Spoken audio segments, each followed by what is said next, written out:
चलिए, तो अब हम नेक्स्ट हीलिंग करेंगे। अपने पैरों को रिलैक्स दे लीजिए, थोड़ा सा घूम फिर आइए। 1 मिनट का आपके पास समय है। आप चाहें तो थोड़ा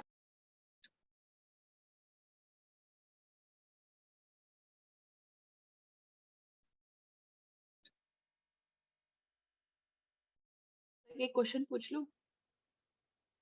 पूछ लीजिए। ये रिकॉर्डिंग तो हमारे पास 8 दिन रहेंगे, तो इसके बाद भी अगर हमको करना रहेगा हीलिंग, तो फिर भी खुद से कर सकते हैं ये? बिल्कुल। ग्रेटिट्यूड मेडिटेशन भी आप रिपीट कर सकते हैं, चाहे तो रोज रिपीट कर लीजिए तो अच्छी बात है। 7 दिन में ही काफी एनर्जी आप भेज देंगे यूनिवर्स में। और दूसरा मेडिटेशन भी आपको करना है तो कर सकते हैं। मैम मैं चलिए, पूछूं तो अब एक शुरू बात? करते हैं। अब हम फियर एनर्जी के ऊपर हीलिंग करेंगे आज। आपको किस चीज का फियर है? थिंक करें। सभी लोग थिंक करें कि उनको किस चीज का फियर है अपने जीवन में अभी। ऐसा होता नहीं है कि किसी भी चीज का फियर ना हो, कुछ ना कुछ फियर निकल के आएगा। एक फियर होता है रियलिस्टिक, एक होता है फियर फियर नेचुरल, एक होता है अननेचुरल। जैसे कि अगर आपकी आंखों के पास घूम से ऐसा कोई कुछ कर दे अचानक, आपकी आंखें बंद हो जाएंगी या आप थोड़ा सा डर जाएंगे, है ना। एक होता है नेचुरल फियर। अगर आपको कोई हाइट से नीचे फेंक दे, डर लगेगा, है ना। नेचुरल फियर, ये नेचुरल फियर है। ऐसे फियर जो नेचुरल है उनसे आप, उनका कोई दिक्कत नहीं है, उसको रहने दीजिए। ऐसा फियर जो आपको ऐसा लगे कि ये इशू की तरह है, मतलब कि ऐसा होना नहीं चाहिए लेकिन मुझे ऐसा फियर है। मैम जैसे अपने आप के लिए स्टैंड लेने के लिए इस तरह का, जैसे नहीं कि ये ऐसे करेंगे तो वो बोल देंगे, और करते भी हैं वो लोग वैसे, तो ये सब चीज का फियर की, जैसे वॉकिंग ऑन एग शेल्स की तरह की, ये कर हाँ, देंगे तो ये हो ये जाएगा भी वो। ये भी अननेचुरल फियर है, क्योंकि हो सकता है कि उसी सिचुएशन में बहुत सारे लोग एक्शन ले लेते हो लेकिन आप नहीं ले पा रहे, है ना। तो ये आपका इशू है, ये एक अलग तरीके का फियर है जो नहीं होना चाहिए। ये फियर भी आप ले सकते हैं। और भी आप लोग सोच लीजिए कि और कौन सा फियर। डीएम को खोने का फियर, कि ऐसा हाँ पर्सन तो पहली बार मिला है, इसके बाद तो पता नहीं, अगर ये नहीं आया, ये नहीं मिला मुझे, तो मेरा जीवन तो बर्बाद हो जाएगा, मैं कैसे जीऊंगी, मैं तो जी ही नहीं पाऊंगी। और इस वजह से आप अपने डीएम की हर एक बात मानते हैं, उसका हर एक टॉर्चर बर्दाश्त करते हैं, है ना। तो ये फेयर की वजह से होता है कि आप ऐसा पर्सन को या ऐसा प्यार जो आपको इतना टाइम बाद मिला है, आप उसको खोना नहीं चाहते। इसकी वजह से आप सामने वाले का हर टॉर्चर सहते हैं। ये भी एक अननेचुरल फियर है जो नहीं होना चाहिए। मैम जैसे फोबियाज वगैरह होते हैं हमें किसी चीज का, जैसे हम सोचे। फोबियाज वगैरह जो होते हैं वो सबकॉन्शियस माइंड का इशू होता है। वो किसी आपके मेडिकल रीजन या फिर कुछ आपके ट्रॉमास ऐसे किसी चीज की वजह से आपके अंदर आ जाते हैं ना। जी जी। फोबिया वगैरह ऐसा किसी चीज का है तो आप उसको भी रिलीज करने की कोशिश कर सकती हैं, रिलीज हो गया तो आवाज आ रही है। मैम अच्छा, तो फोबियाज हो गया, मैम और बता। मैम जैसे कि लोग आपसे एक्सपेक्टेशन करते हैं, स्पेशली आपके फैमिली मेंबर्स, जो उनकी और एक्सपेक्टेशंस होती हैं और आप उसको फुलफिल नहीं कर रहे, तो वो एक फियर इशू टाइप का होता है ना, कि मैं नहीं करूंगी तो कैसा होगा। मीन्स आप समझ रहे मैं क्या बोलना चाह रही होता है हूँ? जब लोग हम एक्सपेक्टेशन करते हैं, म्यूट कर लीजिए नेहा जी। जब लोग हमसे एक्सपेक्टेशन करते हैं और वो एक्सपेक्टेशन हम कहीं ना कहीं पूरी नहीं कर पा रहे होते हैं, तो उसका भी फियर हमें महसूस होता है कि यार लोग मुझसे एक्सपेक्ट कर रहे हैं, मैं तो पूरा ही नहीं कर पा रही हूँ, क्या लोग सोचेंगे मेरे बारे में, है ना। ऐसा टाइप का फियर होता है। तो बड़ा ही आसान है, आपको सोचना है कि सबकी रिस्पॉन्सिबिलिटी आपने तो नहीं ले रखी है। आपसे जो हो सकता है आपको करें, जो नहीं हो सकता है उसके लिए अपने आप को प्रेशर मत दें। सिंपल है कि जीवन जीने का तरीका अगर आपको पता है, सही तरीका, या किस किस सिचुएशन में कैसे आपका एक्शन होना चाहिए, ये चीज आपको पता चल गई है। पता चल जाने के बाद उसको अप्लाई करने में थोड़ा सा फियर महसूस होता है। पता चल गई है और उसके बाद आप उसको अप्लाई करना शुरू कर चुके हैं, थोड़ा थोड़ा करके अप्लाई कर रहे हैं और धीरे धीरे वो आपकी हैबिट बन जा रही है, तो आपका प्रॉब्लम सॉल्व हो जाएगा। लेकिन अगर आप एक्शन ही नहीं ले पा रहे, पहला दूसरा एक्शन ही नहीं ले पा रहे, ये सबसे बड़ा इशू है। तो यहाँ पे सब लोग अपनी अपनी प्रॉब्लम तो सॉल्व नहीं कर लेंगे, लेकिन अगर आपका जो भी फियर है उसको फियर रिलीज करने के लिए आपने अंदर एक मोटिवेशन लाया कि यस मैं रिलीज करना चाहती हूँ ये फियर, मैं इसमें बहुत परेशान रहती हूँ तो इसलिए मुझे अब ये नहीं चाहिए फियर, मैं एकदम बिंदास या फ्री रहना चाहती हूँ। इस एरिया में मैं इतना टेंशन लेती हूँ तो मैं टेंशन नहीं लेना चाहती। जो मेरे फियर की वजह से मुझे प्रॉब्लम्स झेलनी पड़ती हैं वो प्रॉब्लम्स अब मैं खत्म करना चाहती हूँ अपना फियर हटा के। आपके अंदर से मोटिवेशन आए ताकि, और आप फिर एक्शन लीजिए। एक्शन लेंगे तो पहले आपका छोटा छोटा प्रॉब्लम सॉल्व होगा, मतलब कि ऐसा नहीं है कि सब आपको, जब आप अपने लिए एक्शन लेंगे तो सब आपको तुरंत एक्सेप्ट कर लेंगे, तुरंत एक्सेप्ट नहीं करेंगे। वो आप कंफर्ट लेवल से बाहर आ गई तो वो आपको आपका बिहेवियर देखेंगे कि थोड़ा सा चेंज हो गया, आप कंफर्ट लेवल से बाहर आ गई, वो देखेंगे कि आपने पहले ऐसा रिएक्ट नहीं किया जो आप अब कर रहे हैं, तो वो इसके लिए यूज टू तो थे नहीं लोग, तो वो आपको दबाने की कोशिश करेंगे और वो थोड़ा सा आपके ऊपर और हावी होने की कोशिश करेंगे। लेकिन अगर वो देख लेते हैं कि नहीं, आपका डिसीजन बिल्कुल पक्का है और आप बिल्कुल अब बदल चुके हो, अब उनकी दाल नहीं गलने वाली है, कृपया ध्यान रखा करें सभी लोग अपना म्यूट रत्ना करके रखें। रत्ना मैम, जैसे मेरा एक इशू है, जैसे मेरी अभी तक शादी नहीं हुई है और मैं अपने डीएम से शादी करना चाहती हूँ। मैंने आपसे इससे पहले भी हीलिंग करवाई है। तो अगर किसी और कोई रिश्ता आता है तो मेरे को वो शादी करनी, क्योंकि मुझे ऐसा लगता है कि मैं अपने डीएम के साथ ही ज़्यादा खुश रहूँगी। किसी और से शादी करूँगी तो शायद मैं वो कम्फर्ट लाइफ़ नहीं ले पाऊँगी। तो मैं किसी और से पहले तो मैं बात करती थी, मिलती थी फिर भी, लेकिन अब मैंने लास्ट 6 मंथ से मैं किसी भी लड़के से ना बात कर रही हूँ, ना प्रोफाइल देख रही हूँ। तो ये मेरा इश्यू है क्या मैम? हाँ बिल्कुल, ये आपका इशू है, म्यूट कर लीजिए। ये बिल्कुल इशू है। अगर कोई भी ऐसा सोच रहा है उसकी डीएम से शादी नहीं हो रही है और कोई ऐसा सोच रहा है कि वो कहीं और किसी और पर्सन के साथ खुश नहीं रहेगा, तो डेफिनेटली ये इशू है।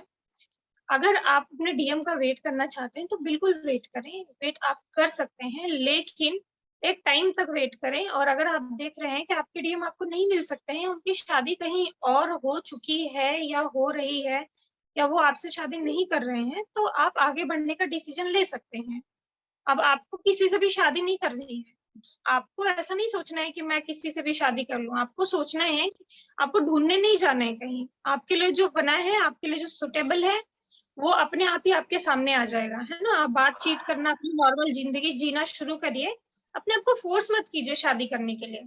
जब आपको कोई अच्छा अच्छा पर्सन मिलेगा जिनसे आपको फिर से लव होगा, जिनसे आपको अच्छा फील होगा, जिनसे आपका शादी करने का मन करेगा, तो ऑटोमेटिक आप शादी कर लीजिएगा। अपने आप को ओपन रखिए, आपने अपने आप को जैसे बांध के रखा है कि मुझे तो मेरे डीएम ही चाहिए, या ये नहीं मिले तो पता नहीं क्या हो जाएगा, या मुझे तो प्यार हो ही नहीं सकता, या मेरे लिए तो कोई और बना ही नहीं है। ऐसा जो थिंकिंग है वो गलत है, ऐसा नहीं होता है। अगर आपकी डीएम की शादी कहीं और होनी है तो आपके लिए भी कोई ना कोई बनाया गया होगा।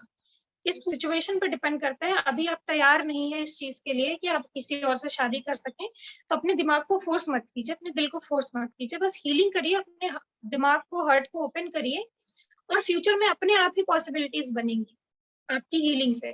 ठीक है, तो फोर्स मत कीजिए खुद को अभी। चलिए, तो हम fear issues thank you ma'am. Healing, अच्छा थैंक यू सो मच। चलिए हम फियर इश्यूज हील मैम करते हैं। मैम और जैसे अपने अब मैं किसी का डिस्कशन नहीं सुन पाऊंगी, क्योंकि आप लोग बीच में क्वेश्चन इतने ज्यादा पूछने लगते हैं तो डिस्टरबेंस होने लगता है, हम लास्ट में लेट हो जाते हैं। तो अभी क्वेश्चंस बंद करते हैं और अपने अपने फियर इश्यूज देख लीजिए, और अब हम हीलिंग स्टार्ट करते हैं। चलिए, तो बैठ जाएं आईज क्लोज करके।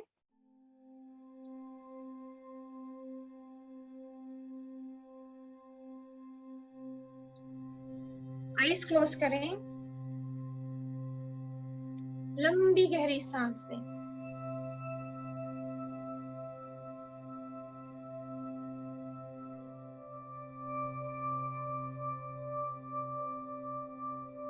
लंबी गहरी सांस लें, अपने आप को रिलैक्स करें।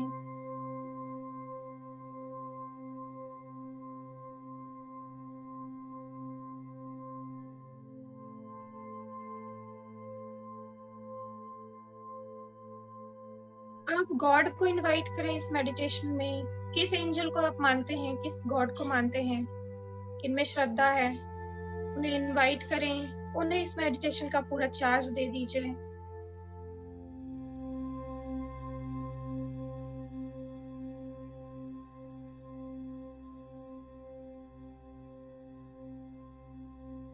साईं बाबा को इनवाइट कीजिए, उन्हें प्रणाम करें, उनकी एनर्जी क्लेम करें।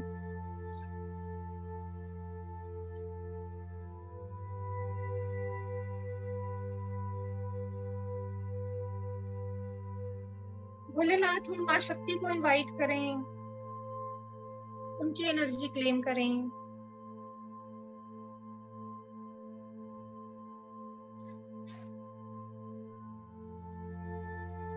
सभी को प्रणाम करें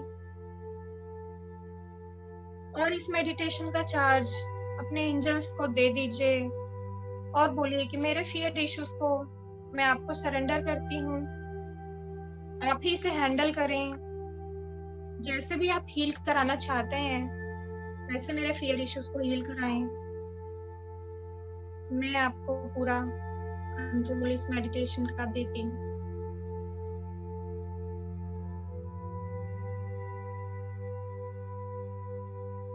उनका धन्यवाद करें, उन्हें प्रणाम करें।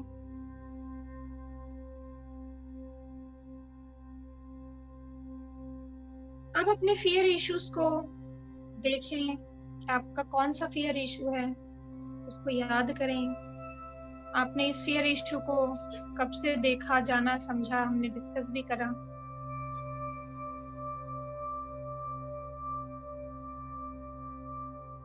अपने आप से क्वेश्चन पूछें कि क्या मेरा ये जो फियर इशू है वो रियल है या फेक है।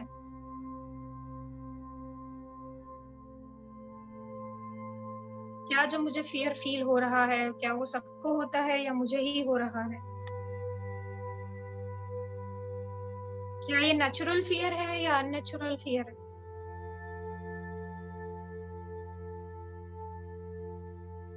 रियलिस्टिक फियर है या अनरियलिस्टिक फियर है।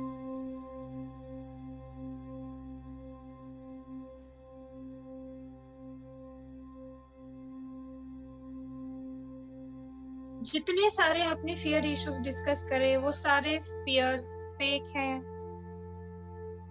इनका कोई अस्तित्व रियलिटी में नहीं है। ये एक इल्यूजन है, एक भ्रम है। देखिए कि आपका फियर भ्रम कैसे है। थिंक करिए और चेक करिए कि आपका फियर, जो आपका फियर इशू है, ये भ्रम कैसे है।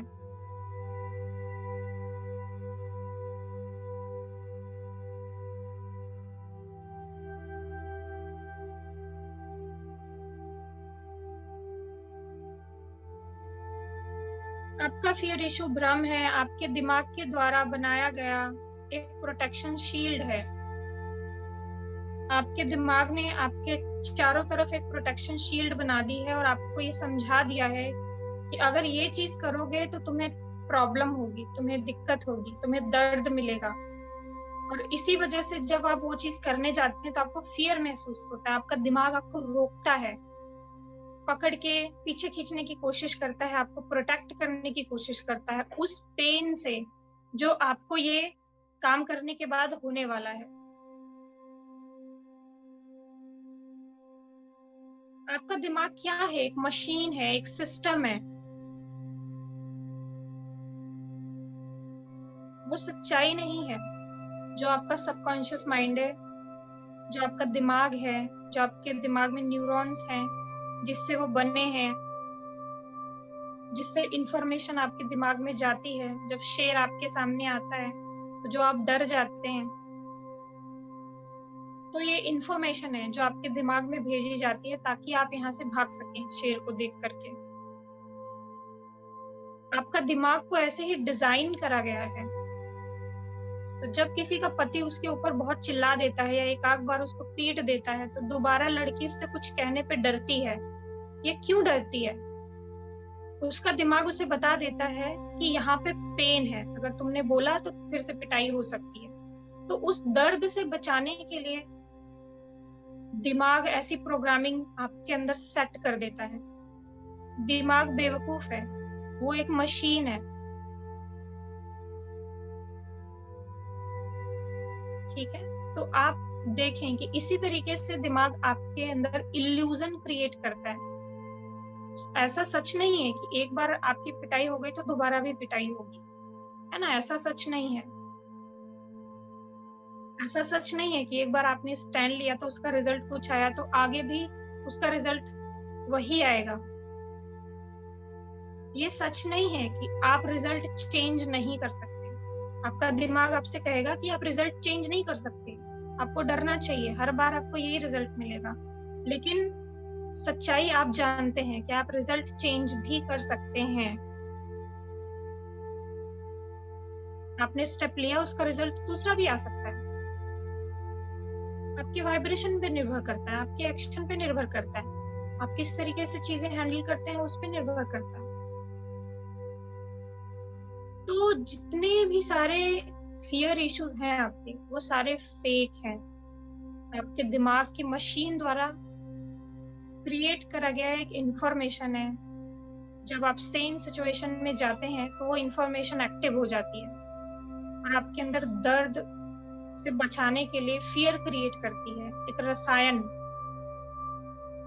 एक केमिकल रिलीज होता है दिमाग में और उसी की वजह से आपको फियर महसूस होता है। जस्ट मैं आपको ये समझाना चाहती हूँ कि ये फियर आपका रियल नहीं है। अब जब फियर रियल नहीं है तो क्या हम इसको बदल सकते हैं? ऑफ कोर्स बदल सकते हैं। जस्ट आपको चॉइस लेना है कि आप बदलना चाहते हैं, इस फियर से बाहर आना चाहते हैं, आप अंडरस्टैंड करके दूसरी सिचुएशन क्रिएट करना चाहते हैं।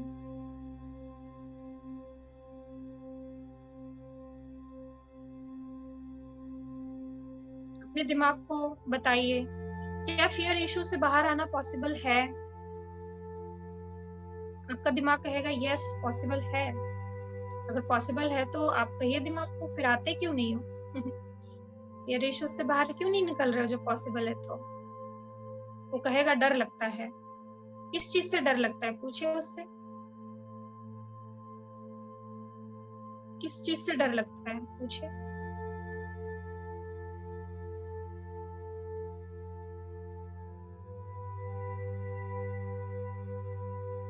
और उसको जवाब दीजिए, अगर पेन से डर लगता है, तकलीफ होने से डर लगता है, तो क्या अभी तकलीफ नहीं हो रही है?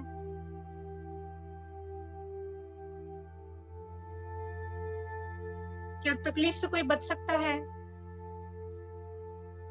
अभी जो जिंदगी में प्रॉब्लम है, जिंदगी में दर्द है, क्या उससे तकलीफ नहीं हो रही है?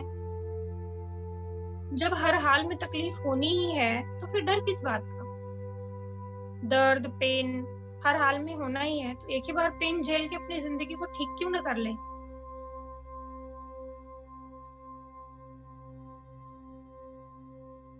सभी को डीएम को खोने का फियर है, राइट?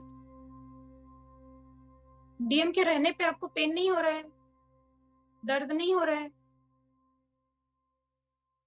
इतना दर्द आप झेल रहे हैं डीएम के रहने पे, डीएम के इग्नोर करने पे, डीएम के ड्रामा करने पे। अब डीएम को खोने का किस बात का डर? तभी आपको थोड़ा बहुत पेन होगा। पेन तो अभी भी हो रहा है, पेन बाद में भी होगा, तो पेन से किस बात का डर?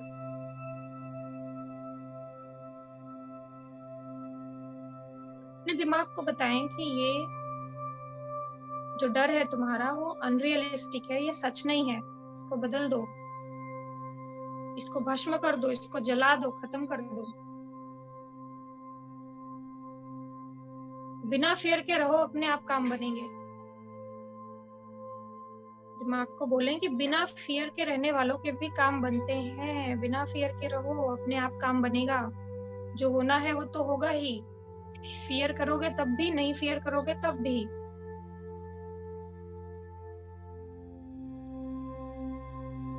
तो बिंदास रहो, बिंदास इग्नोर करो डीएम को, बिंदास लेट गो करो, बिंदास छोड़ दो, कोई दिक्कत नहीं। क्या हो जाएगा? ज्यादा से ज्यादा थोड़ा बहुत तकलीफ होगा, तकलीफ तो अभी भी हो रहा है। अपने आप को, अपने दिमाग को समझाएं। दिमाग को इसलिए समझाना है क्योंकि दिमाग ने ही ये चीजें पकड़ के रखी हैं।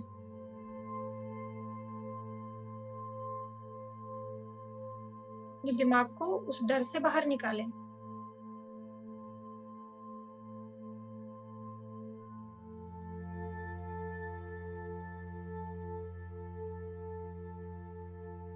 फियरलेस होने के बाद जिंदगी आसान हो जाती है। मैं बहुत ज्यादा फियरलेस हूँ, बहुत उल्टी सीधी काम करती हूँ, किसी की बात नहीं सुनती हूँ। क्या मेरा जीवन खराब है? क्या मेरे साथ कुछ हो गया? नहीं, मैं तो और आसानी से बहुत खुशी से रहती हूँ। ऐसे बहुत सारे लोग हैं जो दुनिया में बहुत कुछ कर गए, ऐसे बहुत सारे लोग ऐसे डरते रह गए, है ना। तो ये फियर अनरियलिस्टिक है आपका। बिंदास करो, जो करना है, जो भी करना है वो करो। उसका जो भी रिजल्ट आ रहा है, एक बार दो बार पेनफुल हो सकता है, बार बार पेनफुल नहीं हो सकता। हर बार आप पेन झेल रहे हो, इससे अच्छा एक दो बार ही पेन झेल लो। डीएम को छोड़ने से डर रहे हो, हर बार डर रहे हो, हर बार दुख तकलीफ सह रहे हो, छोड़ दो एक ही बार में। अगर उसको इम्पोर्टेंस पता होगी, उसके जीवन में आपका रोल उसको रियलाइज होगा, उसके लाइफ में आपकी इम्पोर्टेंस उसको फील होगी, तो अपने आप ही आएगा।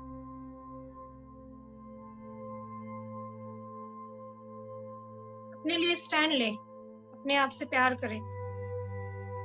कोई भी चीज ऐसी नहीं है जो आपको डरा सके। जो भी लोग अपने लिए स्टेप नहीं ले पा रहे हैं, बिंदास स्टेप लीजिए। फियरलेस एनर्जी एक पॉजिटिव एनर्जी है, और पॉजिटिव एनर्जी आपका जीवन कभी खराब नहीं कर सकती, हमेशा अच्छा करती है।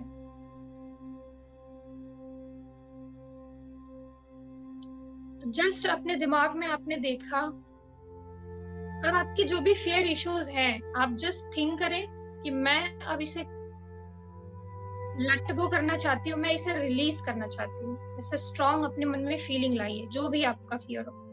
बोलिए कि ठीक है, मैं समझ गई हूँ कि ये सब फियर रियल नहीं है, अब मैं इसको रिलीज करना चाहती हूँ। और अपने सामने ये सारे फियर्स को एक पोटली में बांधिए। पोटली मतलब मान लीजिए कपड़ा है, और उस कपड़े में आप सारा फियर रख रहे हैं। सारा फियर निकाल के उस कपड़े में रख दीजिए, और उस कपड़े को चारों तरफ से गांठ बना के बांध दीजिए।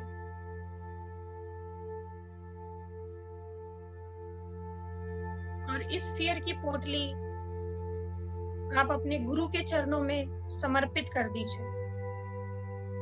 गुरु के लिए कोई भी नेगेटिव या कोई भी पॉजिटिव एनर्जी नहीं होती। इस यूनिवर्स में कुछ भी नेगेटिव या पॉजिटिव नहीं होता। ये यूनिवर्स पूरा मिलके ही बना है, दिन और रात, पॉजिटिव नेगेटिव हर एक टाइप की एनर्जी से मिलके बना है। तो ये एनर्जी आपकी, जो आपके अंदर फियर वाली एनर्जी है, ये यूनिवर्स में जाके उनका कुछ काम करेगी, उनकी कहीं मदद करेगी।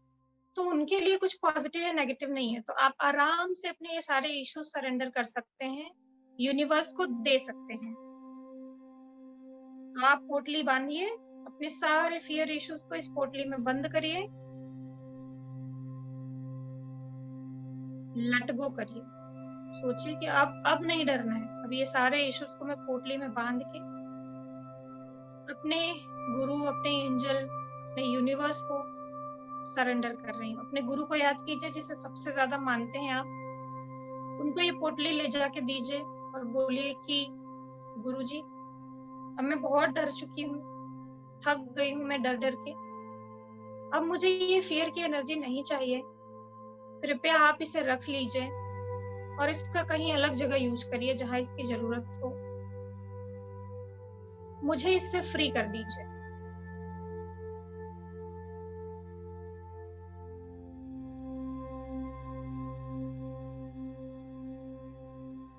उन्होंने ये पोटली ले ली है और अपने साथ लेकर के चले गए हैं। उन्हें धन्यवाद करिए, उनका आशीर्वाद लीजिए। हमारे जो गुरु होते हैं, हमारे सारे कर्मा भी ले सकते हैं, हमारे इश्यूज भी ले सकते हैं, हमारे पाप भी ले सकते हैं। बिल्कुल नहीं सोचना है कि आपने उनको दे दिया तो आप गलत कर रहे हैं। ऐसी फीलिंग आती है कि अपने गुरु को क्यों दे दूं मैं अपना फियर। ऐसा कुछ नहीं है, वो इसका सही जगह यूज कर लेंगे, वो इसको आराम से रिलीज कर देंगे। उनके लिए ये कुछ नहीं है, एक घास के तिनके के बराबर है। जो आपके लिए बहुत बड़ा इशू लग रहा है, उनके लिए कुछ नहीं है, उनके ऊपर असर नहीं पड़ेगा इसका। तो जस्ट आप उनको दे दीजिए, अपने गुरु की एनर्जी का सम्मान कीजिए, वो बहुत ही शक्तिशाली है। उनको ये सारे इश्यूज दे दीजिए और खुद को फ्री कर लीजिए। और अपने गुरु के अंडर में आप बिंदास अपने लिए हीलिंग करिए, अपने लिए स्टेप लीजिए, डीएम को खोने से ना डरिए, किसी भी चीज को खोने से ना डरिए, कहीं पे भी अपने लिए स्टैंड लेने से ना डरिए। सब आपके गुरुजी संभाल लेंगे, सारा रिजल्ट संभाल लेंगे। एक बार जब आप फियरलेस होना स्टार्ट करेंगे अपने जीवन में, आपकी हैबिट बन जाएगी, ऑटोमेटिक आपको पता लग जाएगा कि अपने लिए स्टैंड लेने से होता कुछ नहीं है, कोई टेंशन लेने की बात नहीं है, कोई कुछ कर नहीं सकता है। जब तक आपके पैर बंधे हैं तभी तक आपको ऐसा फील हो रहा है। तो धन्यवाद कीजिए अपने गुरुजी का। लंबी गहरी सांस लें, गुरु का धन्यवाद करें।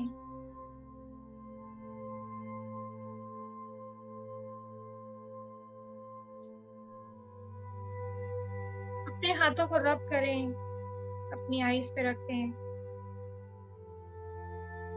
हाथों को रब करके अपने फेस को हीलिंग दीजिए।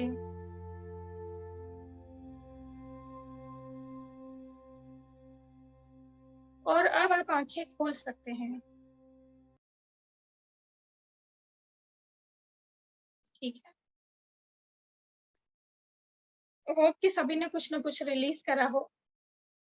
जस्ट उस एनर्जी को हमने रिलीज कर दिया और ये रियल नहीं था। जितने भी आपके फियर इश्यूज हैं सब इल्यूजन्स है। तो आपको आराम से रिलीज कर देना, आराम से स्टेप लेना है, आपके हैबिट में धीरे धीरे आ जाएगा। ठीक है, आपके गॉड आपकी मदद करेंगे। अब आपके पास समय है, कोई भी कुछ क्वेश्चन पूछ सकते हैं। तो अब आपको परमिशन है, पूछें क्या पूछना है। मैम मुझे एक चीज पूछनी थी।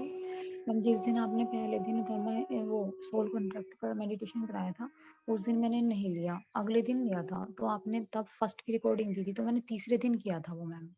तो लेकिन जिस 8 तारीख को किया था, लेकिन मैंने 9 तारीख को मैम मेरे बेटे का मुझे सोल कॉन्ट्रैक्ट लगता है, और वो मैं 6-7 महीने से मैं उससे नहीं बोल रही थी, और वो चिड़चिड़ा हो रहा था, मेरे से अलग हो रहा था, एटीट्यूड में आ गया था एक। और उसी दिन मैंने उससे ये बोल दिया कि मैं, उसे लगता है मैं उसकी बात किसी से बोल देती हूँ, तो विश्वास तोड़ दिया मैंने उसका, इसलिए नहीं बोल रहा था वो। तो अब मैंने उसी दिन ही उससे ये कहा कि अच्छा अब से ऐसा नहीं करूंगी मैं, और तू मेरे से बात कर लिया कर। 12-13 साल का लड़का है वो। तो मैम वो मैंने मेडिटेशन उससे अगले दिन किया। तो मुझे तब समझ में आया कि फिर आपने बोला कि वो कॉन्ट्रैक्ट खत्म हो जाता है, दोबारा लेते हैं तो दोबारा रिपीट होती है साइकिल, दोबारा फेस करनी पड़ती है सारी परेशानियां। तो अब मुझे वो दोबारा कॉन्ट्रैक्ट हो गया क्या मेरे से उसका? दोबारा मतलब दोबारा कैसे हो सकता है? जो इश्यू आपने रिलीज कर दिया तो वो तो रिलीज हो गया। मैंने पहले बोल दिया था ना उससे, वो पहले से ही बोलने लगा कोई पहले बात दिन से। नहीं, तो अच्छी बात है। तो और बाद में ठीक से आपने बोल रहा मेडिटेशन है। कर लिया तो इससे एनर्जेटिक हीलिंग हो गई। इसमें कुछ प्रॉब्लम कहाँ है? कुछ भी नहीं है। अगर दोबारा से आपने वो मेडिटेशन कर लिया तो इससे कुछ बुरा कैसे हो सकता है? आप खुद ही सोचिए। और हील हो गया वो। बिल्कुल हील हो गया। ऐसा थिंक मत ओके किया मैम। करिए इतना नेगेटिव, नहीं तो क्या होगा कि वो थिंकिंग से आप चीजें अट्रैक्ट कर लेंगे। आपके ओके। बच्चे के साथ आपका अभी रिलेशन ठीक है ना? हाँ जी। हाँ, तो बस ठीक है। तो कहाँ कुछ गलत कहाँ हुआ मतलब? तो कोई भी ऐसे ओ- दोबारा मेडिटेशन कर लेने से वो सोल कॉन्ट्रैक्ट वापस नहीं आ जाता है। ऐसा नहीं सोचना चाहिए कि वो वापस आ जाएगा। उसके साथ आपका कॉन्ट्रैक्ट है, अगर वो आपका बच्चा है तो उसके साथ आपका कॉन्ट्रैक्ट तो लाइफ टाइम रहने वाला है। अपने बच्चे के साथ कौन सोल कॉन्ट्रैक्ट रिलीज करता है?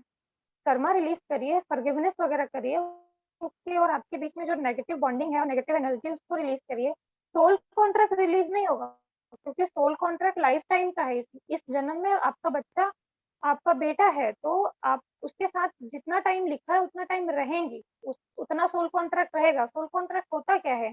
किसी का आपकी जिंदगी में जितना सोल कॉन्ट्रैक्ट होता है उतना वो आपकी जिंदगी में रहता है, उसका इन्फ्लुएंस, उसका प्रभाव आपकी जिंदगी में उतना रहता है। तो आपका बच्चा तो लाइफ टाइम के लिए आपके साथ है, उसका प्रभाव तो लाइफ टाइम तक रहेगा।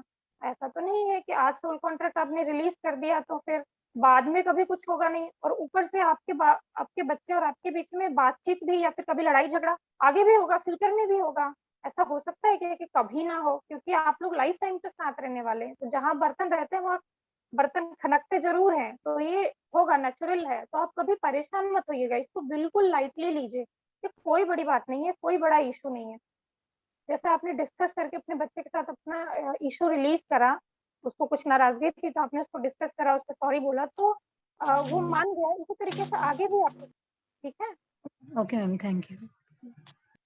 चलिए, हम और जैसे किसी को सबकॉन्शियस मुझे एक एक करके बोलें प्लीज। मैम मुझे पूछना था कि ये सब चीज जो हम कर रहे हैं, जैसे ये हीलिंग और भी या डीएम के भी बारे में, या ये सब क्या किसी के संग डिस्कस कर सकते हैं, जैसे फ्रेंड के संग, या जो भी इश्यूज है या ये सब डिस्कस कर सकते हैं, या जैसे ये सब एनर्जी लोग बोलते हैं ना कि ये मत बताओ, उससे ज्यादा जैसे बेटर होता है कि हम लोग ये सब डिस्कस कर सकते हैं ऐसे। आप बिल्कुल डिस्कस कर सकते हैं, लेकिन उनको ये मत बताइए कि वो मेरा डीएम है, वो मेरा ट्विन है, ये सब मत बताइए, क्योंकि ट्विन कहने से वो भी इल्यूजन में आ सकती हैं, क्योंकि प्यार हर किसी को होता है, तो किसी को भी ये भ्रम हो सकता है कि वो भी जर्नी में है। लाइफ में प्रॉब्लम्स हर किसी के होती हैं, तो उनको ये भ्रम ना हो जाए। तो आप लोग ऐसे फैलाया ना करें, जैसे मैं सबको बता रही हूँ कि आप के फ्रेंड्स हैं अराउंड आसपास, सभी को फैलाया ना करें कि ऐसी ट्विन जर्नी होती है, ऐसा मैं ट्विन जर्नी में हूँ, ऐसा ऐसा है मेरे साथ। ऐसा ना किया करें, क्योंकि वो आपसे कहेगा तो नहीं, लेकिन कहीं ना कहीं वो अपने आप को आपसे थोड़ा वीक समझेगा, उसको लगेगा कि अरे ये तो ट्विन है, मतलब इसके अंदर कुछ अलग पावर है, अलग बात है, मेरे अंदर भी होना चाहिए। कोई अपने आप को कम नहीं समझता, तो वो अपने आप ही साइन ढूंढने लगते हैं कि मेरी लाइफ में ऐसा कहाँ है, अपने आप ही उसको रेजोनेट करने लगते हैं इस जर्नी से। और डेफिनेटली लव हर किसी को होता है, प्रॉब्लम हर किसी की लाइफ में, तो रेजोनेट कुछ ना कुछ तो करेगा ही। तो सभी के इल्यूजन में फंसने के चांसेस ज्यादा होते हैं, इसलिए हमें किसी से शेयर नहीं करना चाहिए। अगर आप किसी से शेयर कर रहे हैं तो अपनी स्पिरिचुअल जर्नी शेयर करिए, आप नॉर्मली अपना लव लाइफ शेयर करिए कि मैं इनसे लव करती हूँ, मेरे साथ ऐसा ऐसा प्रॉब्लम है, इनका बिहेवियर मेरे साथ ऐसा ऐसा है। उसमें ट्विन फ्लेम जर्नी नाम घुसेड़ने को कोई जरूरत नहीं है। और अगर आप स्पिरिचुअल जर्नी डिस्कस करना चाहती हैं, मैं स्पिरिचुअल हो रही हूँ, मैं ऐसी साधना करी, मैं ऐसा इनवर्क करी, मेरे साथ ये हो रहा है वो हो रहा है, ऐसा डिस्कस करिए, उसमें ट्विन फ्लेम वर्ड मत घुसेड़िए, है ना? बाकी आप सब कुछ डिस्कस कर सकती हैं, बस इस वर्ड को हाइड रखिए। मैम और जैसे मैनिफेस्ट हम कुछ कर रहे हैं, तो क्या वो सब भी हम डिस्कस कर सकते हैं कि ऐसा है हाँ, कि नहीं मैनिफेस्ट जो करना आप कर रही हैं, तो मैनिफेस्ट वगैरह आप कर रही हैं वो आप डिस्कस कर सकती हैं, लेकिन बहुत ज्यादा डिस्कशन की जरूरत नहीं है, क्योंकि चीजों को हाइड रखेंगे आप क्या मैनिफेस्ट करिए क्या नहीं, तो इससे एनर्जी बची रहती है। बहुत ज्यादा मतलब शेयर करने से एनर्जी एक्सचेंज होता है, ठीक है? और कंसिस्टेंसी रहने के लिए क्या कर सकते हैं मैम? लाइक कंसिस्टेंट नहीं रह पाते हैं, चाहे इनर वर्क ही हो या कुछ और भी चीज हो, ये चीज के लिए कैसे मैंने क्या करना चाहिए? इसके लिए तो आपको इसकी इम्पोर्टेंस पता होनी चाहिए कि इसका इम्पोर्टेंस कितना है आपके जीवन में, जरूरत है या नहीं है। अगर जरूरत है ज्यादा तो उसमें आप कंसिस्टेंसी बनाए रखिए। अगर जरूरत नहीं है, आप रिलैक्स हैं, ठीक फील कर रही हैं, तो फिर आप चीजों को अंडरस्टैंड करते हुए आगे बढ़िए। जरूरी थोड़ी है कि बहुत ज्यादा आप मेडिटेशन करें ही करें। कोई ऐसा आपको जबरदस्ती कोई नहीं कर रहा आपके साथ। बस आप इनर वर्क करें, अपना ग्रोथ करें, अपनी अंडरस्टैंडिंग किताबें पढ़ें, अपनी नॉलेज बढ़ाइए इन सब चीज़ों के बारे में, है ना? और साथ में मेडिटेशन वगैरह कुछ करते जाइए। अब 2-4 दिन छूट जा रहा है तो कोई बात नहीं। कुछ क्वेश्चन है? मैम जैसे हमको नंबर्स दिखते हैं, जैसे डबल नंबर्स दिखते हैं, मतलब 2 2 और वापस वहां पे 2 2 या मिरर नंबर्स, लेकिन वैसे अगर ट्रिपल नंबर्स में भी मिरर या ट्रिपल नंबर्स में भी बैलेंस नंबर दिखे तो उसका कुछ अलग सिग्निफिकेंस रहता है या सेम ही रहता जैसे 212? है? जैसे 514 और वापस यहाँ पे 514, या यहाँ पे 514। 113 और वहां पे 311, ऐसे। यस, हाँ, कोई बात यस नहीं, मैम, ये सेम नंबर यस। है। ये सेम नंबर है, इसको आप सेम नंबर कंसीडर करेंगे। इसका क्योंकि जब आपको ये पैटर्न दिखता है ना, तो आपको एक साथ दोनों पैटर्न दिखते हैं। आपको सीधा में भी वो दिखेगा, उल्टा में भी वो दिखेगा। जैसे 369, आपको 369 ऐसे लिखा हुआ दिख रहा है, तो आपको 963 ऐसे भी लिखा हुआ दिख सकता है।